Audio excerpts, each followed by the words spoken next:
said, we've been loading and wrapping and stacking. And Russell Everett has a job others dream about. He's a brewmaster.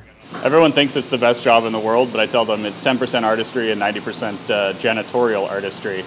We are cleaning constantly. He's one of the co-owners of Bainbridge Brewing. They just celebrated their 3rd anniversary crafting microbrews, and business is booming. With that growth, Russell decided to take a close look at saving energy and money. The industrial refrigeration and heating equipment at the brewery consumed a lot of both. One of the biggest culprits, this hot liquor tank, basically a 600-gallon hot water heater that's used to make beer. The temperature probe wasn't reading correctly because the water wasn't mixing well enough, so it was constantly on. The relatively simple solution? Installing a recirculation pump.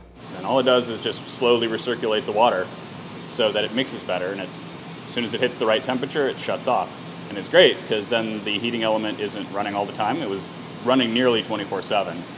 And it allows us to actually get more accurate temperature on our hot water, which is very useful just for the brewing process. Russell worked with PSE on making the energy efficiency upgrades happen. We helped pay for 60% of the projects, which included installing pressure sensors on the refrigeration system so it would run only when it needed to.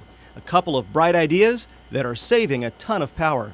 As the customers become more familiar with the more sophisticated things they can do for energy, then they're actually pushing the market and bringing to us, as in this project, they brought the project to us. We'll work with any business to help them become more efficient and help their bottom line. The total cost of upgrades at the brewery, just under $2,900. We provided a retrofit grant of more than $1,700. That meant Russell spent only $1,200. Plus, he'll save about $650 every year on lower energy costs. We're a small business, and capital improvements like this are not on the top of the list when it comes to paying staff and paying rent. So I was really happy to be able to do these sorts of things, which will save us money in the long run. Saving money and energy. That's worth toasting to. On Bainbridge Island, I'm Ray Lane for PSE-TV.